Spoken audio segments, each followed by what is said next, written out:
आपण करतोय गडचिरोली मधली ही बातमी आहे। तर आता गडचिरोली पोलिसांना माओवाद्यांविरोधात कारवाईत यश मिळत असतानाच छत्तीसगडमध्ये माओवाद्यांनी सुरक्षा दलावरती मोठा हल्ला केलाय।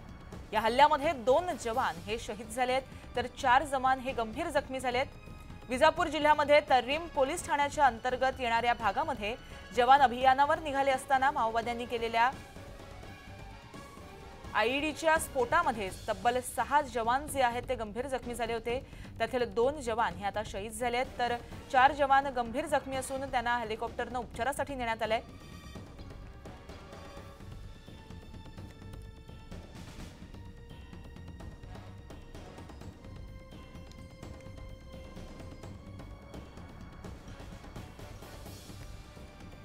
तर याबाबत आपण अधिक अपडेट जाणून घेऊ आमचे प्रतिनिधी महेश यांच्याकडून।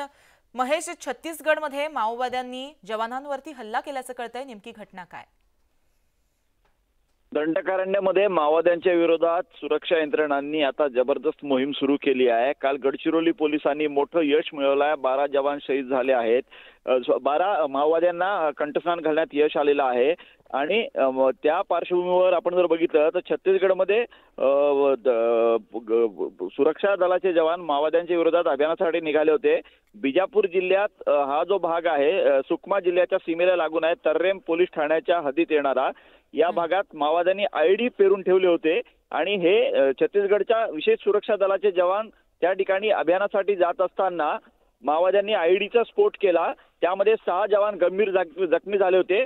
त्यामध्ये 2 जवानांचा मृत्यू झालेला आहे आणि इतर 4 जवान जखमी आहेत। हेलिकॉप्टरने त्यांना एअरलिफ्ट करून रायपूरला हलवण्यात येत आहे।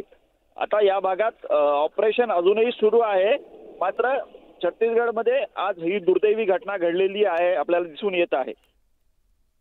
जी, धन्यवाद महेश, तुम्ही दिलेल्या माहितीसाठी। अपडेट घेत राहणार आहोत।